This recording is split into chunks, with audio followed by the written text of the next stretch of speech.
meeting. Our microphones are not working, unfortunately, so if you can't hear, you're more than welcome to come down and sit a bit closer. I just want to apologise and say invite you to do that if you wish to. If anyone struggles. Also, the public recording isn't working either, but we have our backup now. So,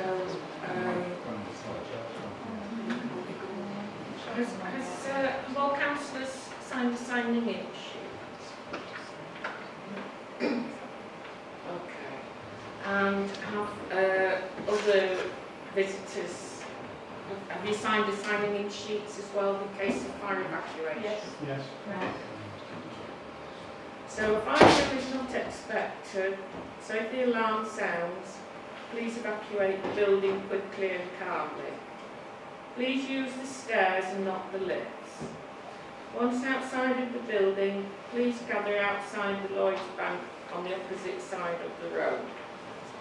Exit by the door which you entered the room or by the fire exits which are clearly indicated by the standard green fire exit signs. If you need assistance, please make yourself known to a member of staff. Please can I ask that you turn your mobile phone to silent or off.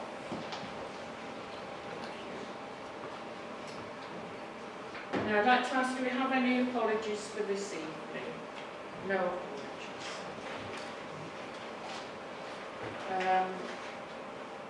Can I ask, do we have a proposer and seconder for the minutes of the previous meeting? Okay. Right. So I'm okay to sign those now? Is it? Has everyone agreed that the minutes are correct? We need to vote. And I wasn't there, so I can't do that.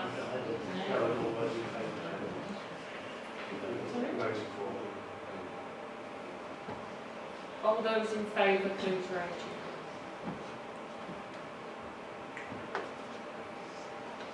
Just to let members of the public know, this is my the first time I've chaired this meeting.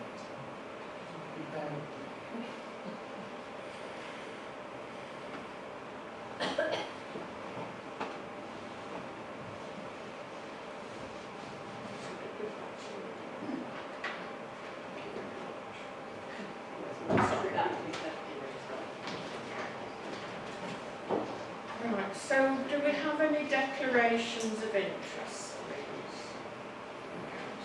Other than what we have printed. So I'd like to declare that I attend the Abbey Church in Manacott Road, and that's a church in church.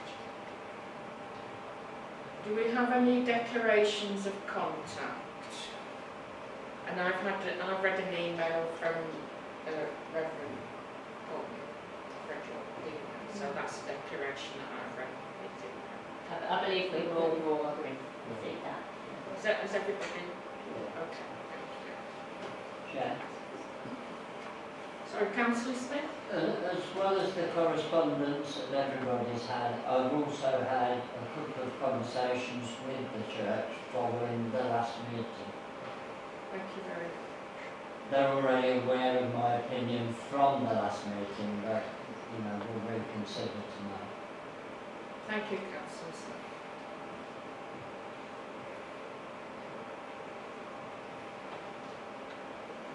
So,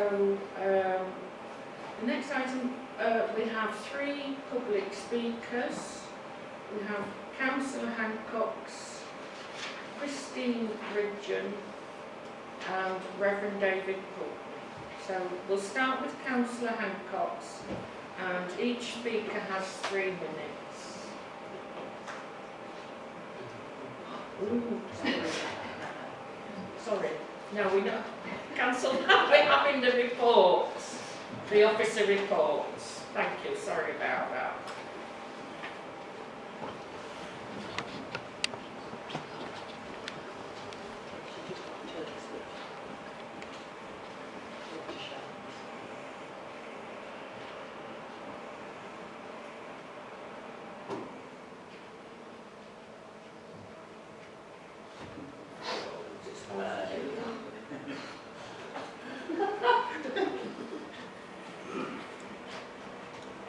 Thank you, Chair. This application is for the installation of solar panels to the lower roof on the south aisle of All Saints Church, High Street in Bedworth. The key issues with this application are the principle of the development, impact on heritage and visual amenity, and the impact on residential amenity. All Saints Church is a Grade 2 listed building, and it is also located within Bedworth Conservation Area. The proposed solar panels will be placed on the south aisle roof slope, obscuring much of the roof and tiles. Guidance on low carbon heating methods is contained within the Borough Plan Policy BE2 and paragraphs 160 and 164 of the NPPF, and states that when determining planning applications, local planning authorities should give significant weight to the need to support energy efficiency and low carbon heating improvements to existing buildings. However, it goes on to state that where proposals affect conservation areas and listed buildings, we should also apply the policies within Chapter 16 of the NPPF, which relates to conserving and enhancing the historic environment. Therefore, in summary, whilst the Council supports the principle of solar panels, given the listed status of the building and its location within the conservation area, the impact on the historic environment must be first given due consideration. It is considered that the development would have a detrimental impact on the historic environment. Therefore, the principle of development cannot be fully supported as it conflicts with the requirements of the Borough Plan Policy BE2 and the NPPF. The NPPF states that planning law requires applications to planning permission to be determined in accordance with the development plan, which in this case is the Borough Plan 2019, unless material considerations indicate otherwise. It goes on to state that the NPPF is a material planning consideration in making decisions. Policy BE4 of the Borough Plan states that developments which sustain and enhance the borough's heritage assets will be approved. Development affecting the designated heritage asset will be expected to make a positive contribution to its character, appearance and significance. The NPPF states that an applicant will be required to describe the significance of the heritage asset and any contribution it makes to its setting. All Saints Church was granted Grade 2 listed status in 1949, with the original West Tower dated circa 14th to 15th century, and the remainder of the church constructed between 1888 and 1890. In addition, as per the Bedworth Conservation Area appraisal, the church is described as the focal point of the town, and therefore the church has a very high significance.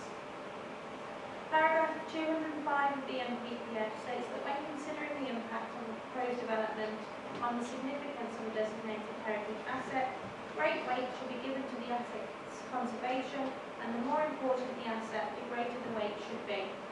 In considering the heritage statement which has been submitted alongside this application, the Council do not consider that the level of detail, which should be proportionate to the asset's importance, has been provided.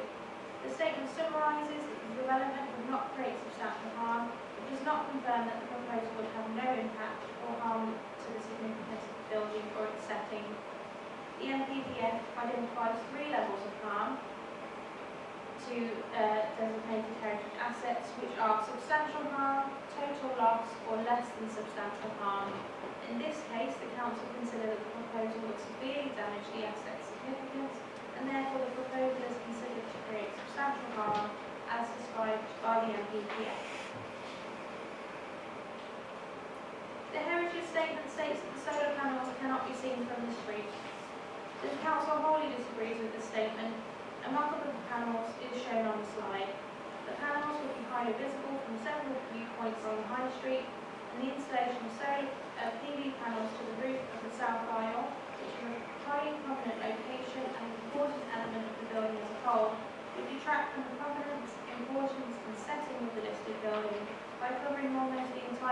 section of this roof.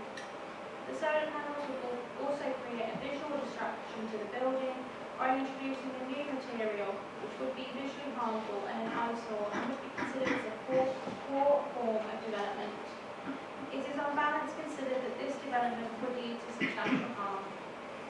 Furthermore, the design and access statement and heritage statement submitted alongside this application from Dodson and Associates Limited, of which a small extraction is contained within the document provided to members from the applicant, states that the proposal would not create substantial harm. The extract within the document also refers to a response from Nicholas Jackson. However, this does not appear to be formally submitted to the Council for review alongside this application. In any case, their response appears to suggest that, in their opinion, solar panels would have virtually no additional detrimental impact. Neither of these responses use terms which define harm as set out in the NPPF, and it is also noted that the responses do not refer to the borough plan, despite being material planning considerations. The Council therefore consider these responses to have very limited weight in the planning balance. Paragraph 206 of the NPPF states that any harm to or the loss of the significance of a designated heritage asset from its alteration or destruction or from development within its setting should require clear and convincing justification. Where development creates substantial harm to the highest significance, which includes Grade 1 and Grade 2 stylistic buildings, the development should be wholly exceptional. Paragraph 207 of the NPPF goes on to state that where a proposed development will lead to substantial harm, local planning authorities should refuse consent unless it can be demonstrated that the substantial harm is necessary to achieve substantial public benefits that outweigh that harm. The application was deferred by committee on the 19th of March to allow further information in relation to public benefits to be submitted. It should be noted that the NPPF does not define the term public benefit, but it is considered that to be considered as a benefit, it should be directly linked to the public, which in this case of the application could be residents of Bedworth, members of the local community, including those that utilise the church. 5 public benefits have been submitted, which I shall now review. The first stated benefit is that the development will progress towards the goal of net zero for the country and the borough. It is considered that the installation of solar panels for electricity generation or progress towards reaching net zero cannot be considered as a public benefit. The second benefit is that the maintenance of the historic fabric of the church is significant. Without significant upkeep could lead to the church failing. However, no evidence has been submitted in relation to the statement, such as financial statements. Without such evidence, the claim that the church may fail can only be considered as hypothetical at most and not based on any evidence. Therefore, this would not be considered as a public benefit. The third benefit states that the sale of the hall and internal conversion in 2000 has resulted in increased community uses. It is noted that some of these uses are for the local community, such as community lunches, festivals, Sunday services, etc., as well as uses which could be paid for, including weddings.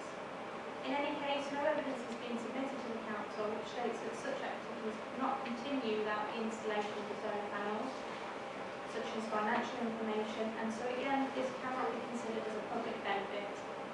The fourth benefit states that the installation of the solar panels would save around £5,000 per year in energy bills for the church. It's been stated that these savings will be used to provide additional community activities, as well as supporting the maintenance of the fabric of the building. As previously stated, no evidence has been submitted which states that without the solar panels, the church could not continue to support future community activities. And similarly, no evidence is provided which states the yearly savings are needed to support the maintenance of the church building and its historic fabric. And in any case, the maintenance and support of the building is considered quite vague and not seen as a public benefit. The addition of community activities directly related to savings on energy bills could be seen as a small public benefit. However, this would only be afforded very limited weight in the planning balance. The final benefit of this project is an example for others to follow, and that PV panels can be added to sensitive buildings. The Council do not consider that setting an example, which in our opinion would be a negative and harmful example, can be considered as a public benefit. On balance, the church is said to save £5,000 per year on its energy bills as a result of this development. Although somewhat vague, it has been stated that this money could be put back into the church by providing further community activities. However, it's not been demonstrated that without the savings, such activities could not continue or be added to. As is clearly stated within paragraph 207 of the NPPF, where a proposed development will lead to substantial harm of a designated heritage asset, local planning authorities should refuse consent unless it can be demonstrated that the substantial harm is necessary to achieve substantial public benefits that outweigh the harm. The public benefit of saving on electricity bills and providing additional community uses can therefore only be afforded very limited weight in the planning balance. Given its very limited weight, it is not considered necessary or of such substantial benefit which would outweigh the harm of this development. It is also important to consider the impacts of the proposal on the Bedworth Conservation Area. Policy BE4 of the Borough Plan states that this policy will ensure that heritage assets are safeguarded or, where possible, enhanced.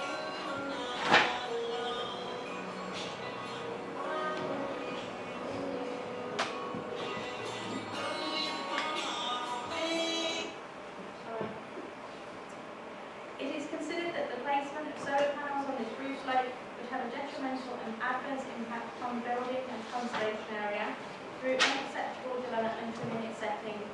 This, combined with the impact on the appearance, character and setting of the listed building, would fail to conserve and enhance it in a manner appropriate to its significance, contrary to the requirements of this policy. All Saints Church is located within Bedworth Town Centre and surrounded by commercial development, including the Bedworth Health Centre, located opposite the South Aisle, and to the east are a number of shops and the Civic Hall. It is not considered that this proposal would have any detrimental impact on residential amenity. The Council have consulted with Historical England, who have confirmed that they have not assessed this application and also do not have any comments to make on it. They have, however, referred to published guidance on considerations on the installation of PV panels. Within this guidance, they state that if the installation of PV panels will harm significance, alternative options should be considered. Some heritage assets will not be suitable for PV installations, including listed buildings where the only practical location for panels is a common roof slope. The applicant engaged with Historical England prior to the submission of this application for pre-application advice. This is listed in full at the end of the document provided by the applicant, however, is considered to have limited weight for planning balance. This is because the pre-app does not refer to any drawings, plans, number of solar panels, and therefore it is not clear whether the same scheme currently under consideration was reviewed by Historical England as part of this pre-app. The response also appears to refer to a site visit rather than any formal plans. Paragraph 207 of the NPPF. Not that. Conclusion. In conclusion, although the Council do support in principle the energy efficiency and low carbon heating improvements to existing buildings, in this case it is considered that great weight should be given to the importance of the proposed development on the listed building and its setting and the Bedworth Conservation Area. It is considered that this application has not been submitted with the necessary level of information which substantially demonstrates that the development has been fully assessed, nor that the significance of the asset is being provided. Nevertheless, the Council concludes that the building is of great significance and great weight should therefore be given to its conservation. The installation of solar panels to the roof of the South Aisle, which is a highly prominent application and an important element of the building as a whole, which attract from the prominence, importance and setting of the listed building by covering almost the entire roof section of this roof. The installation of solar panels would therefore result in substantial harm to the listed building and its setting. In assessing the statement of need and public benefits, it is not considered that 4 of the 5 public benefits as stated would actually be considered as a public benefit. One of the benefits, which is the saving of £5,000 per year, would allow for an increase in community uses. Although this is considered to be a benefit, it has not been demonstrated that without such savings, such activities could not be accommodated. therefore this benefit is only for with very limited weight. The NPPF confirms that in such cases local authorities should refuse consent. The development would also result in harm to the significance of the conservation area through unacceptable development in its setting, and would fail to safeguard or enhance focal building within the conservation area. This, combined with the impact on the listed building, would fail to conserve and enhance in a manner appropriate to its significance. And for these reasons, the recommendation is one of refusal. Thank you, Chair. Thank you very much for that excellent presentation. Yes, I do. So now, public speaking. So Councillor Hancock, would you like to speak? Yeah, thank you very much, Chair. Can everybody hear me okay? Yeah. Yes. No. Right, I'll try to speak up a little bit more then. Thank you, Chair. And for this committee, and particularly probably almost half of the committee, this is a bit of a baptism, excuse the pun, you know, to come into the committee's work. And it's so diverse, you know, you've been looking at 850 houses, and maybe thinking, oh, we've only got a single item there. But it's a really important item, and a really interesting application. So we have a centuries-old building that's looking to move into the future, really, using more modern technology, and that's to be welcome. But like everything, Chair, there's always a balance to be struck. And I don't think this will be an easy decision by any stroke of the imagination for the committee this evening, because it does seem, and I think the officer did refer to it, that it is a balanced decision to make. You know, contrasting the heritage of the conservation area against moving into that more modern world, so to speak. And what I would say, Chair, is if members are minded to go with the officer's recommendation, I would actually suggest it would be really useful for members to go on a site visit, to have a look at it, particularly from that location that's up on the screen now. You know, to see what they believe the impact on that conservation area and the street scene would be. And I'm slightly surprised, and as I say, half of this committee are new members that weren't here on the 19th of March when it was deferred. But that would have been an ideal opportunity, really, to have included a site visit so it could have been concluded tonight. Yeah. So it's a difficult decision to make. It's in the committee's hands, but I would suggest if they're balanced or, you know, erring on the side of caution, perhaps they might want to consider a site visit. Yeah. Thank you. Thank you, Councillor.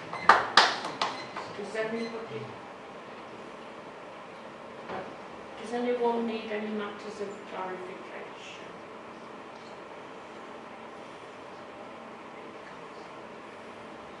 Councillor Hickley. Small towards officers. Obviously, this has been on before I joined. Are we out of time for this before the next meeting? I know applications will certainly have time to get through. This point, we should be just getting matters of clarification from the Okay, speaker, but so we can come back to that point when we open it up for debate, if that's okay. Thank you. Thank you, Councillor Hancock. And our next speaker is Christine Richard. I'm just reminding you have 3 minutes. Thank you, Chair and Committee. According to a High Court judgment in 2013, significant harm is an exceedingly high threshold, so serious that the intrinsic significance of the church would be massively or completely negated by the proposed installation. The NPPF update July 2019 also says, in determining substantial harm, will the adverse impact seriously affect a key element of its special historical or architectural interest? According to the ecclesiastical exemption in 2010, prime responsibility for the conservation of a listed church resides with the Church of England, not the secular authorities. The Church of England has long experience with conserving their heritage assets and has judged this proposed installation to be safe and appropriate. As you can see on the annotated mock-up, the panels would not be visually intrusive in their particular setting on the lower roof at the back of the church covered with concrete tiles, nor are they visible from any of the 3 designated primary views of the town, nor from any other parts of the town, apart beyond that in front of the Civic Hall and the Health Centre. Solar panels have been installed on many historic churches, often in conservation areas, such as King's College, Cambridge Chapel, and York Minster. A list of examples has been included in your information pack. All these listed churches will have been evaluated against the same considerations as today. We had pre-planning advice from Historic England, who visited the site and deemed the harm to the building to be on the low side of insignificant. The low side of insignificant, and even less harm to the conservation area. That letter is in your information pack. There is only one south aisle and one roof above it. There is no ambiguity in location. Both the government and the Church of England advise that the installation of renewable energy generation on listed buildings be given significant weight in terms of public benefit for 2 reasons. Firstly, mitigating the effects of climate change is deemed by both bodies to be highly valuable. Secondly, it will improve the long-term financial viability of the church and its ability to maintain the historic structure of the building. Please vote to approve our application.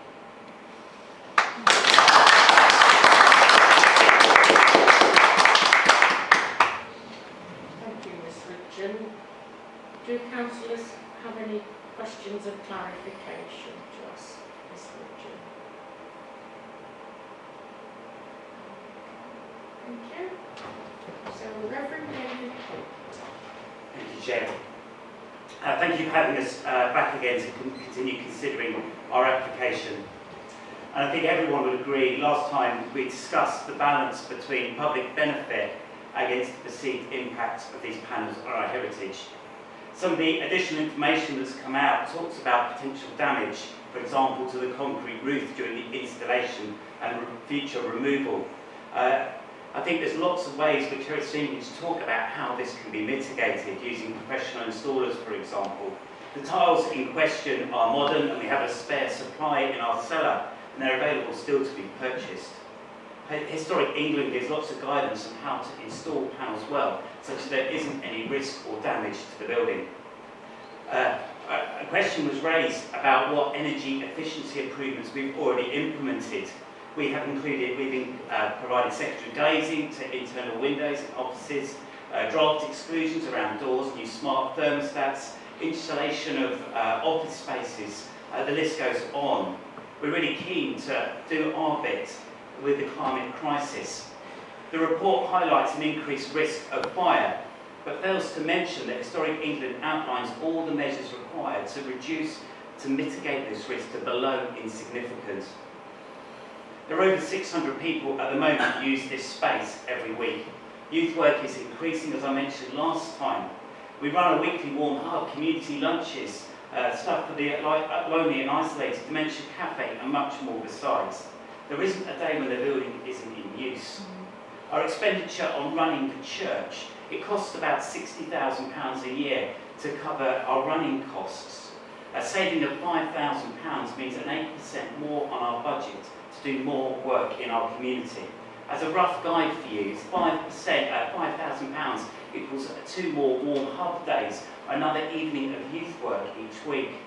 Just a really brief thing, my background was in electrical engineering, and as a country, as we transition away from using gas, local micro-generation is a vital element of our national energy supply. Installations such as this one will save greatly on the amount of renewable provision we need to provide elsewhere. It reduces the energy loss in transmission, which is about 8% a year. Therefore, I think this provides huge environmental environmental benefit and reducing the national grid infrastructure that we will need in the future. The savings given by the panels is a significant public benefit, I believe, and one that outweighs any harm.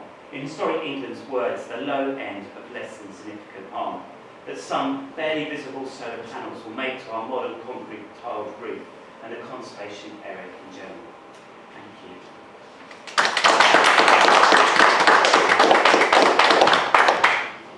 Thank you very much.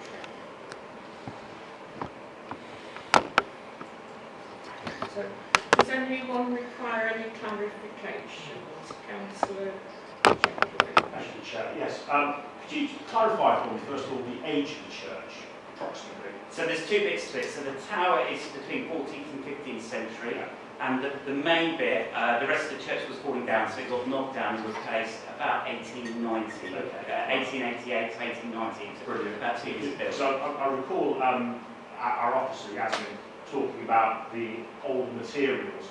Are we talking about old age concrete as well that you talked about? That No, that goes back several hundred years. Yeah, So one of the things modern I wanted maths. to look at, I should have asked, I was meaning to ask is when were the tiles replaced? I don't actually, well I have the logbooks, Yeah, I I'm guessing should have concrete. looked. It's a fairly modern material. It's not something that dates back hundreds and hundreds of years, surely. Now Chris thinks it's about 25 years ago that they were Right. replaced. So But there this is tile's already fairly modern materials up there then. Yeah, yeah. Okay, thank you. That's what I wanted to say.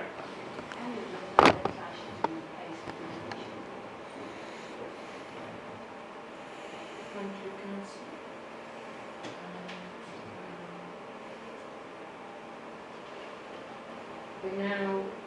We're now going to go, we now need a proposer and seconder to go into questions and debates from councillors.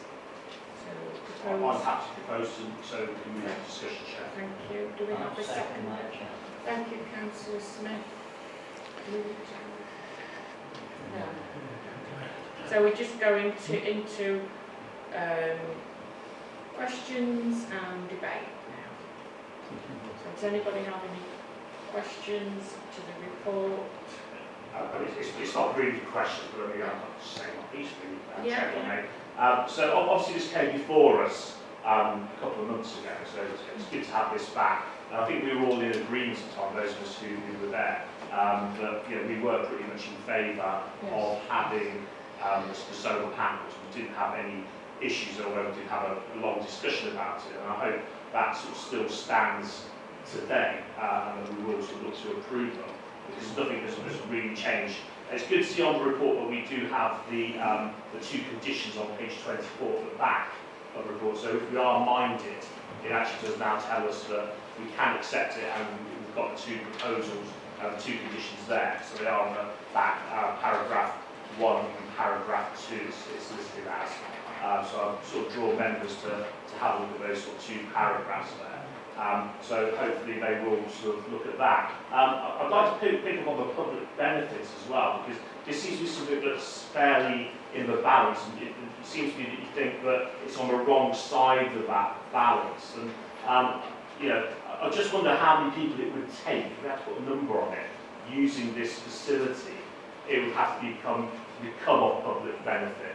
One of the things that has been mentioned is, of course, how we as a council use this as well, because we also have Armistice Day, which starts off there, and that is an event led by this council, by the Mayor himself. I'm sure Mr Mayor over there will vouch and testify the fact that he's probably stood in that church many times himself over his many years. And I think that is of significant value to us. So I think when we talk about the public benefit, there is a very substantial public benefit. Equally, the number of people who are using it, the fact that things like warm spaces sadly are on the increase, and people do need to use this for various charitable things. And I'm sure you don't charge them for the fuel either that they use. So I feel very uncomfortable when we say there is a low public benefit, because I would argue actually it's relatively high.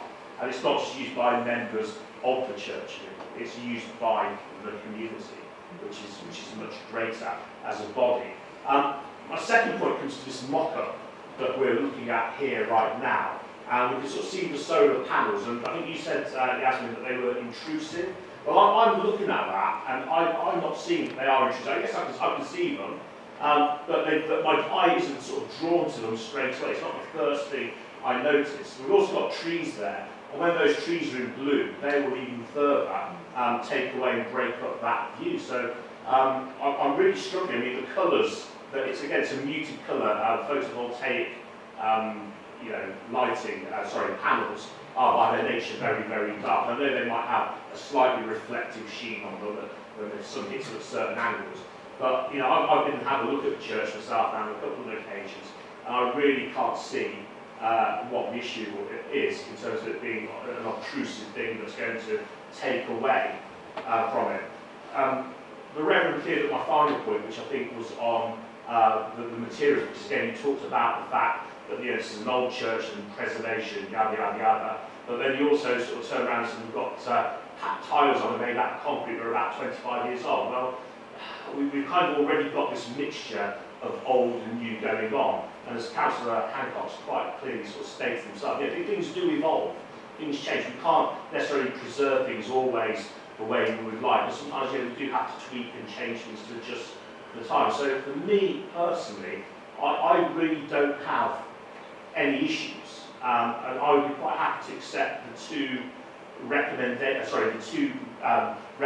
that are printed on page 24 and look to actually allow for this development to go ahead. So that's my piece. I'll stop talking now.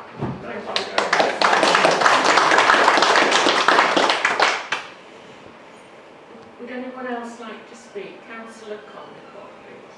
Well, I think I'm sort of really agreeing with what Councillor Spetovich has just said. To me, that is not visually harmful and an eyesore. You barely see it. People don't look up to the roofs. They look at them much more at a lower level. And in terms of, I think, when did it say, it needs to be expected to make a positive contribution to its character, appearance and significance. Well, to me, modernising things actually makes the church more relevant and actually more significant to a lot more people. So I think that's very important. And it also says in the document, great weight should be given to the asset's conservation. Well, putting solar panels on, making it more sustainable, is actually a massive thing towards conserving this asset, which it is an asset to the town. And it's certainly, from that viewpoint that's shown there, things, the surrounding buildings and things, if anything, that's what detracts from it, because they're much more modern and not, ancient like that. If we were talking about putting solar panels on the almshouses, it'd be a different kettle of fish altogether. But on this just part of the roof, where it's not terribly visible and it's well masked, when the trees, are in leaf, I don't see a problem. I really don't. Councillor Hickley? Yeah, I find myself agreeing with the two previous councillors. The fact that on the lower roof, not on the head, if that's the right phrase, I don't think it's been that particularly visually detracting. And also, with these two conditions, that we do approve it, because these two conditions about damage and stuff like that, on these 25 tiles, that does seem to be quite sensible and compromise to make sure that we're not damaging the building itself. But it seems to me that the materials for a mixture anyway, with the more modern concrete stuff and obviously more old building as well. So yeah, I can't really see a particular issue. I assume all solar panels from the same colour. We try and get it close to the colour as the original tiles. I assume it's the same perimeters, it's like dark grey, black. Yeah, just say, obviously in the condition, we do look that we would want manufacturer's details submitted to us, and that would mean that we can ensure that they do match, etc. Close as possible, That's our plan. They'll be plain black with black and cheap. Would anyone else like to speak? Chair. Councillor Smith? Yeah, it seems like there's a bit of a consensus going on. I was one of those that sat on the previous committee considering this, and I don't see anything that's changed in the report other than conditions that we asked for. I'm rather surprised that Historic England's letter that basically supports this scheme was talked down by officers, because it's quite clear they did a site visit, they do understand what's going on. And in the letter they talk about the harm will be towards the lower end of less than substantial. And I totally agree with them. I've been up there about 3 times in the last week. You can only see about the first metre of that roof anyway now with the trees. 2/3 of the year it's probably not visible at all. And I think the harm is less than significant and is totally outweighed by the community benefit that the church offers. Churches need to be sustainable. You know, they face the same challenges that everybody else does in terms of running costs.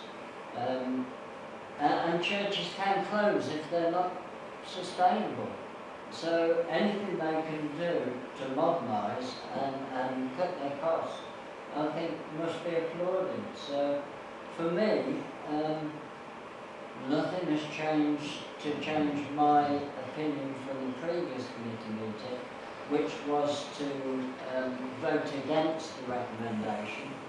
And if we do that as a committee, I should be proposing that we accept, we approve the fitting of these solar panels based on the fact they cause less than significant harm, which is outweighed by the community benefits.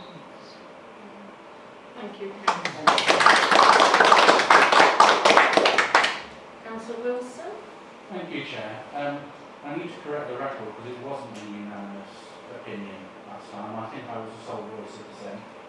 And it is a balance. Whilst I am sorry if anyone doesn't like what I'm about to say, I'm equally entitled to my opinion. And it is a balance. I get that. But on the whole, I believe the officer's recommendation is correct. Now, if it was purely a matter of ecclesiastical matters, Chair, then I'd be quite happy for the church to deal with its own internal affairs. But this is a matter of public policy, which is why it has come into the secular realm. And listed buildings in our borough, unfortunately, are few and far between. Over the previous decades, a number of our historic buildings have been demolished. They have disappeared, and I think that's a great shame of the previous councillors who have sat here and eroded our historical heritage in that regard. And if this was an application for, say, the almshouse, as has been mentioned, or if this was for St Nicholas Parish Church, just over the road, I think there would be a different opinion that it wouldn't be suitable. And I think we have to maintain a level of consistency. That was highlighted in the training that we had just a few evenings ago. I appreciate every application should be judged on its merits, but there still has to be an element of consistency that goes through it.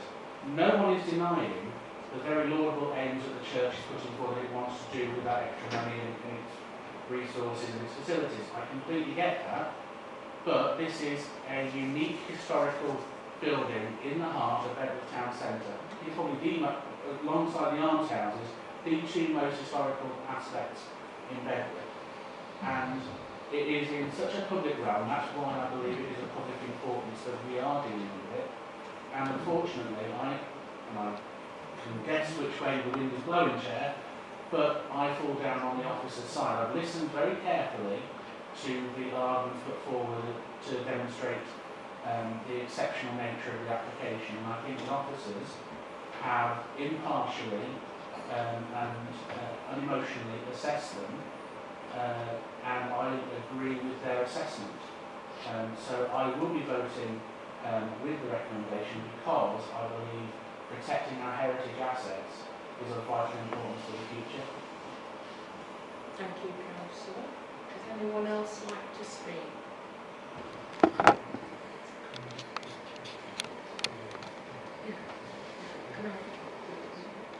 I speak first? Right, so my view, okay.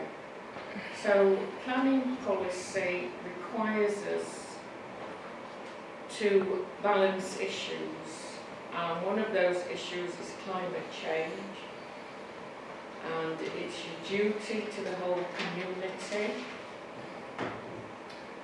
And it's my view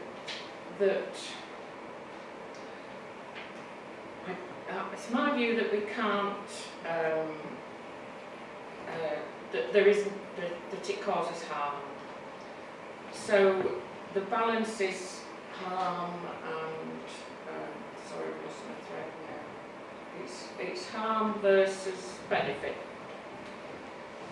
So that's what we've got to look at today, harm versus benefit.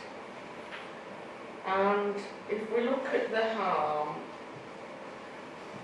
and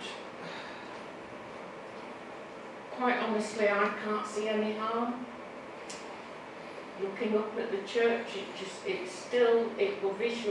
will look exactly the same.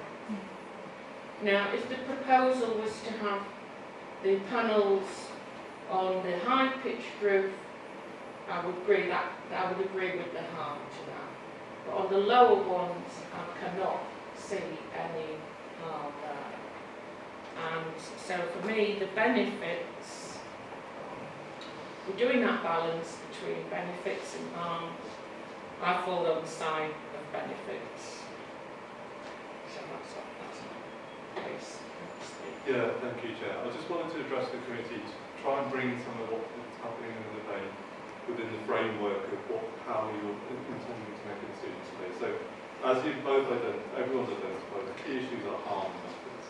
But within the National Planning Policy framework, the really key issue for you is to determine whether you believe it's substantial harm or whether you believe it's less than substantial harm.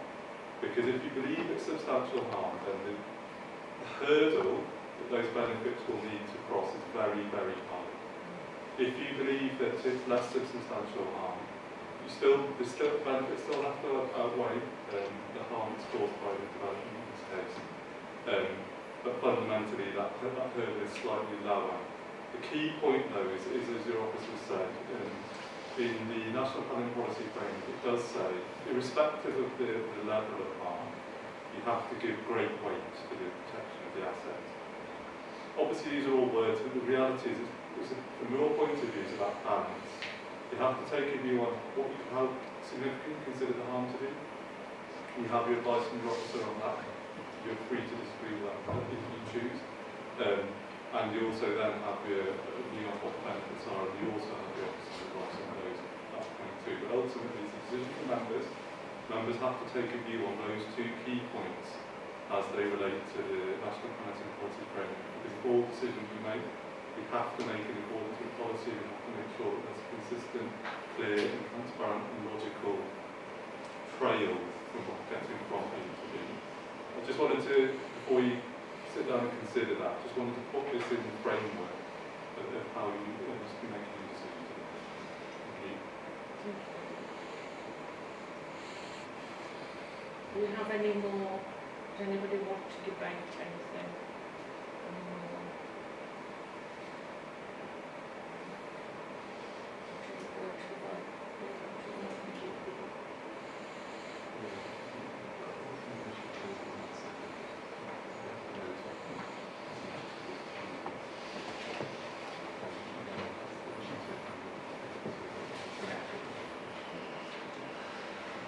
Right, okay everybody, so we're going to the vote now. We're going to vote first on the recommendation, which is to refuse. Accept. No, to refuse refuse permission Right, okay. for the solar panels. That's the recommendation. So we'll vote on that first. So all those in favour of refusing the permission, please raise your hand.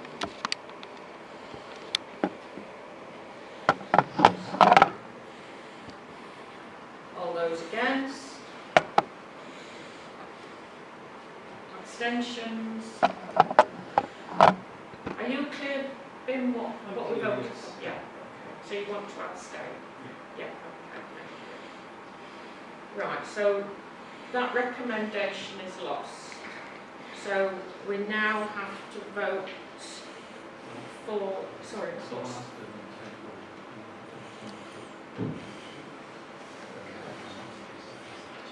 Chair, okay, so can I propose a new recommendation that we approve the application based on the less than significant harm balanced against the community benefit? thank you. If we could just use the term, councillor, there's less than substantial harm, just to fit it with the framework. Right, Slight okay. difference in one And word. with regard to the conditions, do we have to add that into the recommendation? Yes. Yeah. I was going to say same. Okay. Right. So are we all clear about, are there any questions about the conditions? I'll second. Thank you. So all, can we go to vote now then? You can debate it or you can vote. Does anyone want to speak before we go to the vote? Councillor King. I believe that if we don't move forward with time for these old buildings and we're not helping them to stay open, and at some time in the future we'll just lose them because they won't be able to afford, and we'll just use all the heritage that we have. And I think that would be a shame. Thank you, Councillor King. Anybody else? So we're going to go for the vote as Councillor Smith has worded. Do you want to read that out, Maria? They proposed approving the application based on less than substantial harm against community benefit and subject to the conditions listed in the agenda. Thank you. All those in favour?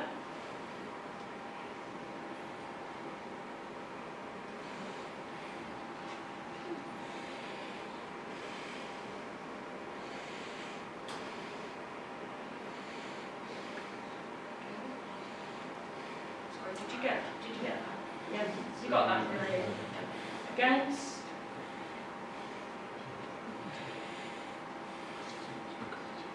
I don't think we've got any abstentions, but I'll just say, have we have any abstentions?